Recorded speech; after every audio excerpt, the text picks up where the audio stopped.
Hey guys, so today I'm back with another one of my mystery videos, and today I'm going to be talking about the disappearance of the Beaumont children. This kept cropping up when I was doing my research into cases that I wanted to do, and quite a few of you guys now actually have requested to discuss this one because this is such a tragic and such a sad and strange case that I couldn't not discuss it. So yes, we shall just get started. Okay, so to start off with a little bit of background about just information about the family. There isn't too much, but yes, so the Beaumont children were 3 siblings. We have Jane Nata Beaumont, who was 9 years old when she went missing, Anna Kathleen Beaumont, who was 7, and Grant Ellis Beaumont, who was only 4 when the 3 of them went missing. They lived with their parents Jim and Nancy Beaumont. They lived on Harding Street in Somerton Park in Adelaide, which is South Australia. So the whole thing took place in an area called Glenelg Beach, which I apologise if I'm butchering the name of. So it was a really popular beach that was really nearby their house. It was only a little bus ride, a short bus ride away from their house, and it said that the children often visited there by themselves because Jane, who was the oldest, was considered to be old enough and responsible enough to look after the other 2. And like I said, it was a very, very close beach, and they'd done the journey many times before, so they often frequented the beach. On the 26th of January 1966, the children took the bus ride from near their house. It was just outside the house, about a 5-minute bus journey. But they'd taken, it says they'd taken a similar trip or the identical trip the day before. So they'd been to the beach the day before, so they just did the same trip again, and they jumped on the bus and went to Glenelg Beach. So like I said, they considered Jane to be responsible. Obviously it's hard to say what's right and wrong, but if the parents felt that Jane was responsible enough to look after the other 2 kids, then I think that's 100% fair. Really? We literally never get an ice cream van around here. Sorry if you can hear a noise outside. There's a ice cream van going around and it's making really, really weird tune.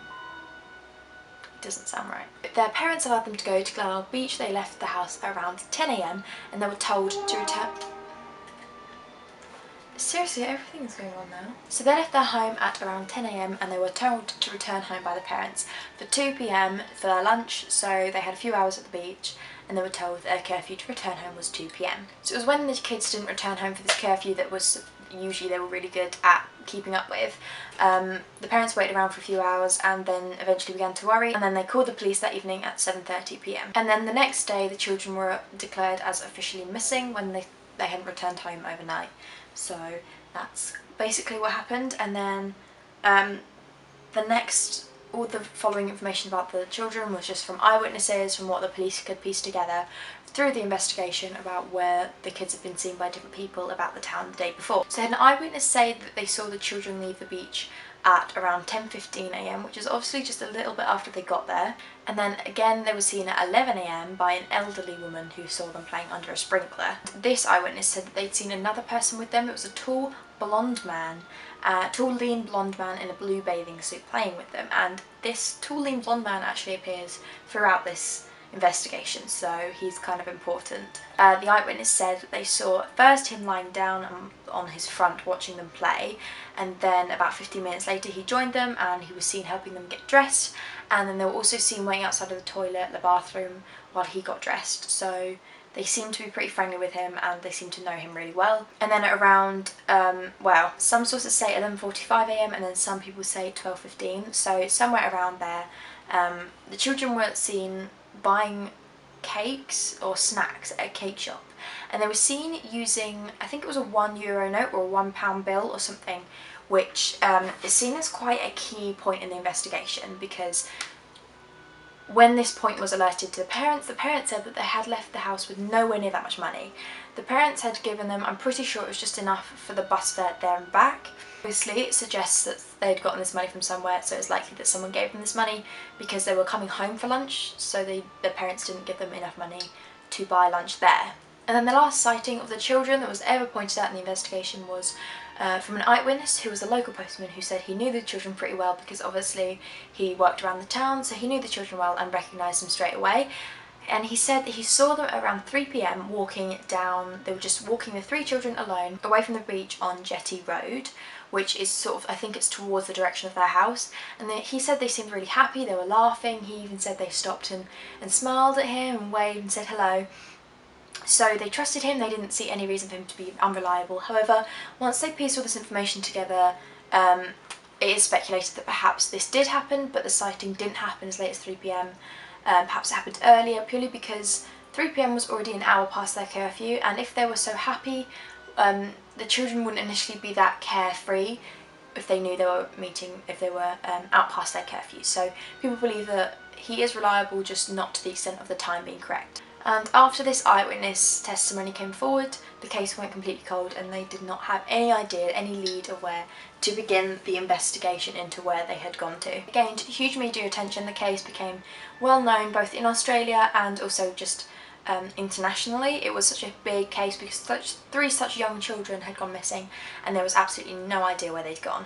So initially drowning was obviously suggested because they'd been at the beach and there'd been 3 young unsupervised children, but when this was suggested, the parents said this was extremely unlikely because all of their belongings and their possessions that they were carrying about were missing too, and they were believed to carry a lot. The police believed that in total they were believed to be carrying around 17 items altogether, including things like towels, shoes, hats, everything like that.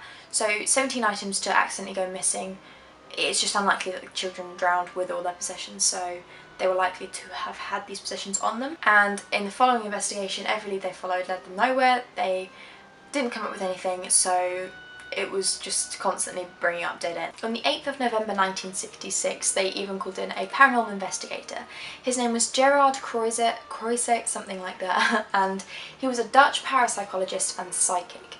He'd apparently been quite successful with previous cases helping the police, so I think they just called in him as a last desperate attempt because they had no leads. The case had gone cold, like I said, and because, like I said, he was a psychic, he claimed that his sixth sense led them to a warehouse where he believed all 3 of the children's bodies were buried. Initially, a big red flag in this was that when he made this point about the bodies being buried in this warehouse, both of the parents immediately were adamant that this is not true. They both said they don't believe he's right, they believe that the children are alive, they think that someone's got them but they're alive, and they had this huge issue because they just full on strongly believed that the children weren't dead. They said they could feel it was like intuition. Now, the warehouse's owners obviously had an initial issue with wanting to help with the investigation, but because it was a massive warehouse, there was concrete flooring and everything, it would cost a lot of money for them to have it all excavated. So they ended up raising about $40,000, something insane like $40,000, to help with the demolition and excavate the warehouse itself so they can look underneath all the floor just to check for any bodies. I believe they did 2 investigations. I think it was just before it was demolished. They also did the second one just as like a last minute, you can look again if you want. They found no hint of the bodies ever being there or the children, none of their possessions or anything, so this was completely ruled out as just a hoax or a red herring or an unintentional mistake from this parapsychologist. So again, this case was cold, they had no leads past this, and then around 2 years later, the Beaumont family, or the parents, received a number of letters. There's stipulation about the amount of letters they received. Some say 2, some say 3, some say 4. So I have information on 2 letters they received about 2 years after this investigation. They received a letter initially that said this person, the author of the letter, had the children and he was holding them captive, and he told them to meet them at a certain time and a certain place in order for them to return them. So obviously the parents were so excited, they were like ecstatic that they found their children, so they turned up at this time, the designated time and place, and they were met by no one. So obviously the thought of that is so heartbreaking, that they were met by no one. And then they received a second letter that said that they would not receive the children because there was an undercover policeman or an undercover agent with them at this meeting place, hence he would punish them and keep the children forever and never return them. Obviously initially this was believed to be true, but then 25 years later they did forensic analysis on these letters and it was proved to be a hoax. Oh my goodness, this ice cream van again. We literally never get ice cream vans around here.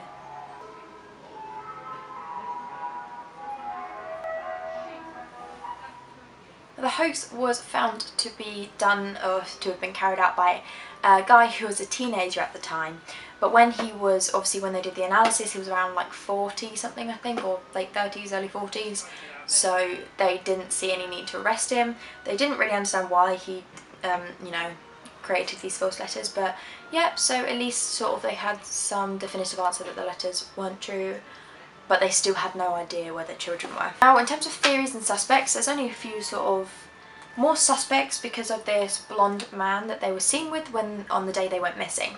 So all the focus became on investigating who this man was, all the possibilities, so there's a few different suspects here. Now the first point that must be made about this lean blonde man in a blue bathing suit is that the children, particularly Jane, the eldest, were all extremely shy. Parents said there was absolutely no way they would have spent so much time. He's literally right outside.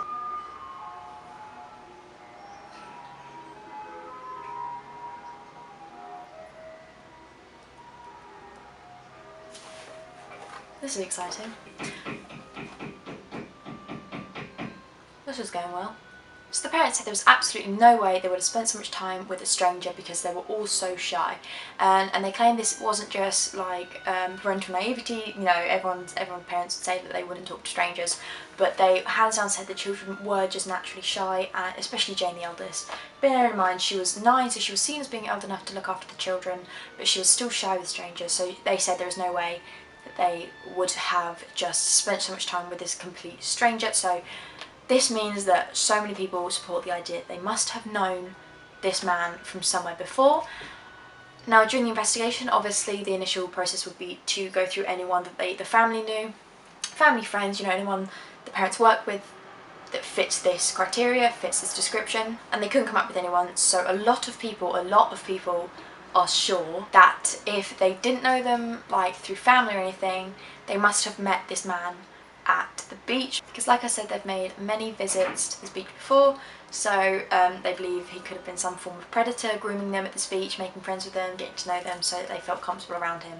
So that's what a lot of people believe. The biggest points to support this is Anna, the middle child, said, I think it was one of the past few beach trips they'd been on, or visits to Glenelg Beach, she'd told her mum that Jane had a boyfriend at the beach. And obviously at the time they didn't really think much of it because they just assumed, you know, she might have made a friend at the beach, like a young boy or something. So I think if a parent heard that, if a parent heard their kids say that, you wouldn't really worry at first, you wouldn't think the worst. But looking back on it, she believes that possibly it could be this tall blonde man who has, you know, been talking to them, who Anna claimed was her boyfriend.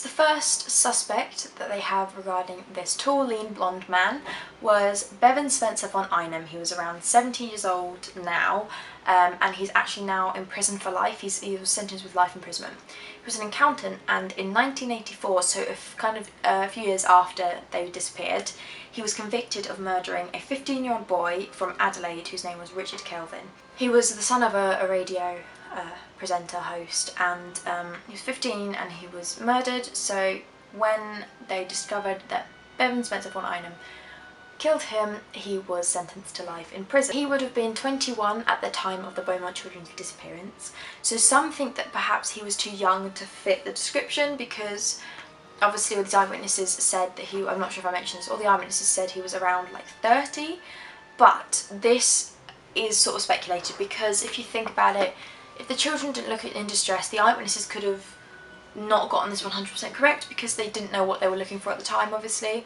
If they, you know, if you're walking down the street, you don't take 100% notice of every detail about a family that walks past you because you don't think anything's out of the ordinary. So it's obviously all on retrospective memory.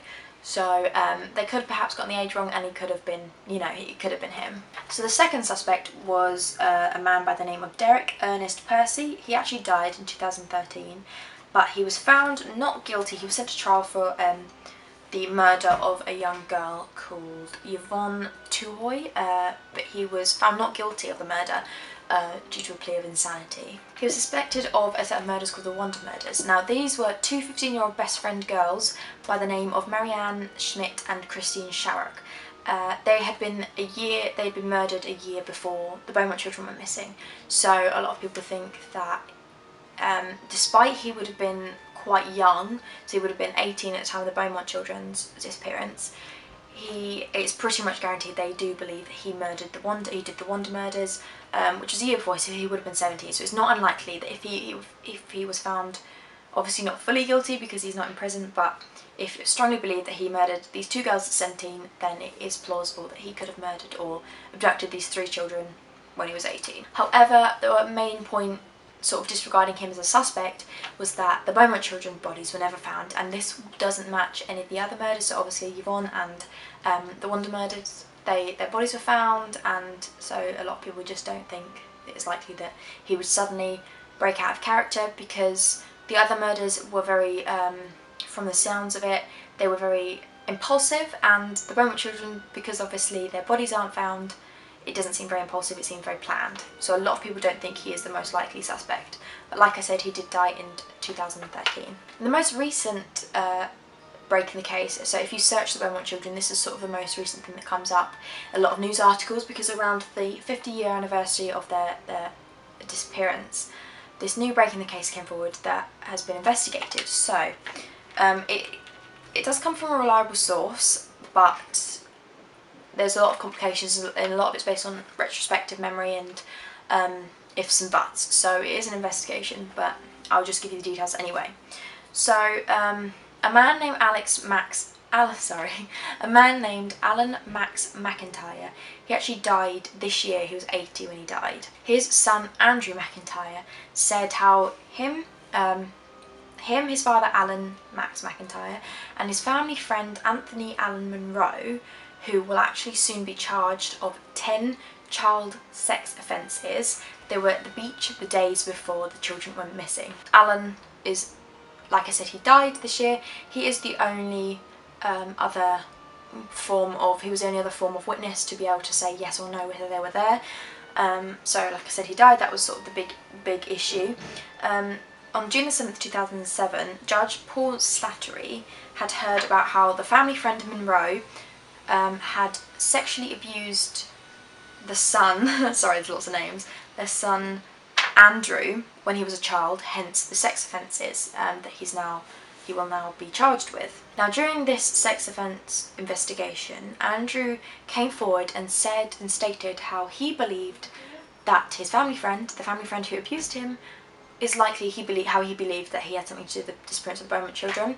And he said the only evidence he had for this came from a diary that he shared, or a journal that he shared with a friend, that actually recorded them being there days and the day of, I believe, the Beaumont children's disappearance. So the police now have the diary, so it's an ongoing investigation, but there's no definitive answers yet. And like I said, Monroe is going to jail for 10 child sex offences, which in some ways many people see as a form of justice, whether or not, not necessarily to the Beaumont family, but yeah, so that is sort of the most recent break in the case. Yeah, that is everything that I had to, so yes, that is everything I have to, so yes, that is all the research I have on the Beaumont children's case. Obviously you can do your own research and we can start a discussion. I always love it when there's discussions in the comments, sorry, I keep stuttering today, of what you think happened, any other suspects that you think are viable. Yeah, so also let me know any cases you want me to do in particular, and I will do that next week or upcoming weeks. So yes, I will see you guys on Wednesday for another video. Bye!